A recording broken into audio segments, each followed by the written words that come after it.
বন্ধুরা, দেখতে পাচ্ছেন আমার গ্রো ব্যাগটিতে মরিচ গাছ এবং এই গাছে ফুল এসে গেছে।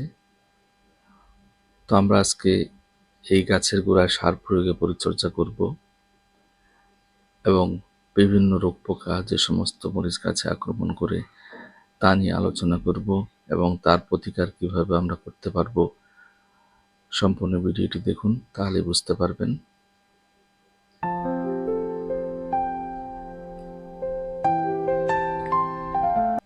বন্ধুরা, সবাইকে স্বাগতম জানাই মুশফিক অর্গানিক গার্ডেনে। দেখতে পাচ্ছেন আমার গ্রো ব্যাগের মরিচ গাছগুলোর মধ্যে ফুল চলে এসেছে। কিছুদিনের মধ্যে আমাদের মরিচ আসা শুরু হয়ে যাবে, কারণ ফুল থেকে মরিচ হয়। তো আজকে আমি বিভিন্ন রোগ পোকা সম্বন্ধে আলোচনা করব এবং তার প্রতিকার কিভাবে করতে পারবো এবং কি কি সার প্রয়োগ করব গাছের গোড়ায়, শেষ পর্যন্ত দেখুন। মরিচ গাছে সাধারণত বিভিন্ন ধরনের রোগ পোকার আক্রমণ হয়। তার মধ্যে যেমন মরিচের প্রধান হলো ভাইরাসজনিত রোগ। গুলোর মধ্যে 1 নম্বর পাতা কোঁকড়ানো রোগ, যেটাকে লিফ কার্ল বলা হয়। তারপর মোজাইক এবং জেমিনি ভাইরাস অন্যতম। সাদামাছি ও জাপ পোকা এসব রোগ ছড়ায়। লক্ষণ: পাতা ছোট হলুদ হওয়া, কুঁকড়ে যাওয়া এবং গাছের বৃদ্ধি কমে যাওয়া। 2 নম্বর মোজাইক ভাইরাস, এর লক্ষণ হলো পাতায় হলুদা ভাব, সবুজ ছোপ ছোপ দাগ পড়ে এবং পাতা কুঁকড়ে যায়। তারপর জেমিনি ভাইরাস, এর লক্ষণ হলো সাদা মরিচের মাছির মাধ্যমে দ্বারা ছড়ায় এ সমস্ত কচি পাতার মধ্যে কিনারায় কুঁকড়ে দেয়।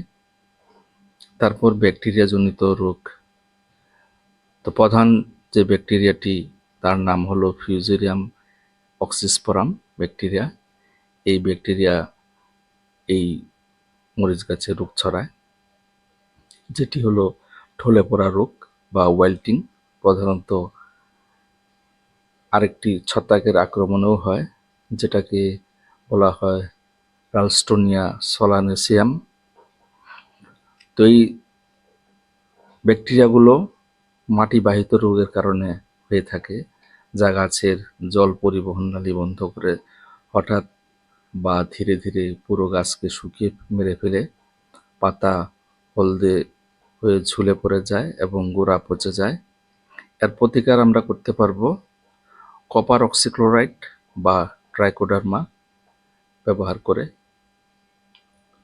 তো বন্ধুরা, প্রথমে আমি সার প্রয়োগ করব। সার প্রয়োগ করার জন্য সকালের দিকে আমি এই সমস্ত সার ভিজিয়ে নেব। আমি সারগুলোকে লিকুইড ফর্মে বানিয়ে নিচ্ছি।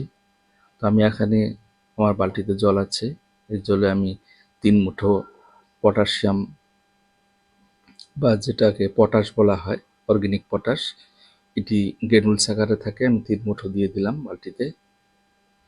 এগুলো ভিজিয়ে রাখলে আমাদের সারগুলো গলে যাবে, লিকুইড হয়ে যাবে।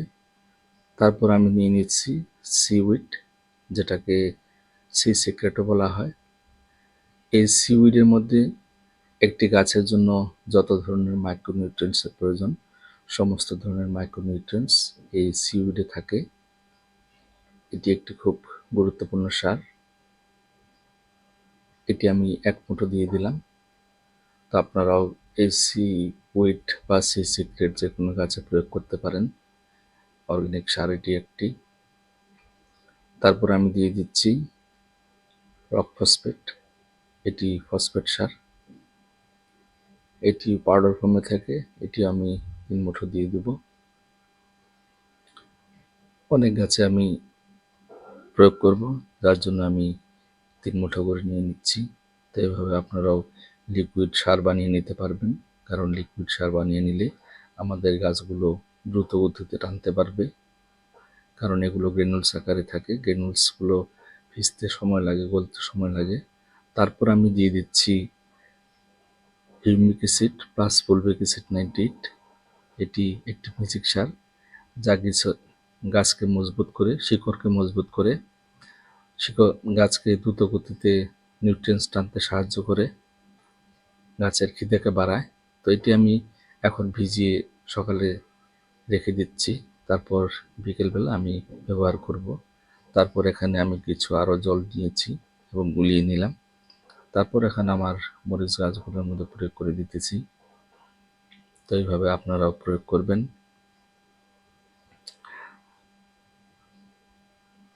এই মুহূর্তে আমরা কোনো নাইট্রোজেনযুক্ত সার প্রয়োগ করব না, কারণ যেহেতু আমাদের গাছের মধ্যে ফুল চলে এসেছে, তো সেই জন্য আমরা নাইট্রোজেনযুক্ত সার প্রয়োগ করব না।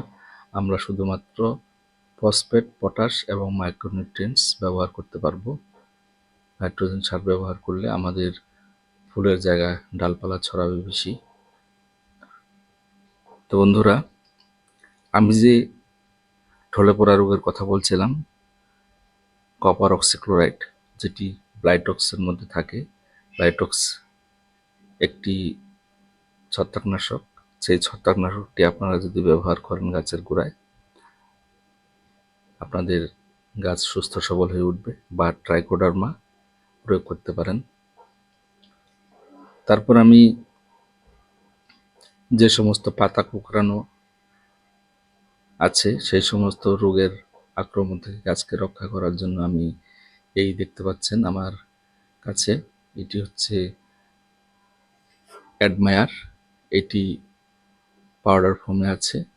আমাকে প্রতি লিটার জলের জন্য 0.1 গ্রাম নিতে হবে। মাপা খুব কঠিন, সেই জন্য আমি 1 গ্রামকে 10 ভাগ করে নিলাম। সেখান থেকে আমি 2 ভাগ নিয়ে নিব, তাহলে আমার 0.2 গ্রাম হয়ে যাবে 2 লিটার জলের জন্য। তো এইভাবে আপনারাও ভাগ করে নিতে পারেন, কারণ এই ইমিডাক্লোরোপিড গ্রুপের যে কীটনাশকটি আছে, এই কীটনাশকটি মরিচ গাছের পাতা কোঁকড়ানো রোগের জন্য অন্যতম কার্যকর। এটি মূলত পাতা কোঁকড়ানো রোগ সৃষ্টিকারক বাহক, যে সমস্ত জাপ পোকা, সাদামাছি, থ্রিপস বা শোষক পোকা আছে, এই সমস্তকে দমন করে, গাছে চাপতে দেয় না। তো এইভাবে প্রতি লিটার জলের জন্য 0.1 গ্রাম আপনারা নিয়ে নেবেন। তারপর আপনারা গাছে স্প্রে করে দিবেন। দেখতে পাবেন আপনাদের গাছগুলো এই সমস্ত রোগ পোকার আক্রমণ থেকে রক্ষা হবে। তো বন্ধুরা, আমার ভিডিওটি কেমন লাগলো কমেন্টসের মাধ্যমে জানাবেন। নতুন বন্ধু যারা আমার চ্যানেলটি সাবস্ক্রাইব করেননি, আপনাদের কাছে আবেদন রইল আমার চ্যানেলটিকে সাবস্ক্রাইব করার জন্য। পুরনো বন্ধু, আপনারা সবসময় আমাকে ভালোবাসা দিয়ে থাকেন কমেন্টসের মাধ্যমে। আপনাদের সুন্দর সুন্দর কমেন্টসের জন্য আপনাদেরকে ধন্যবাদ জানাই। তারপর সবাইকে ধন্যবাদ।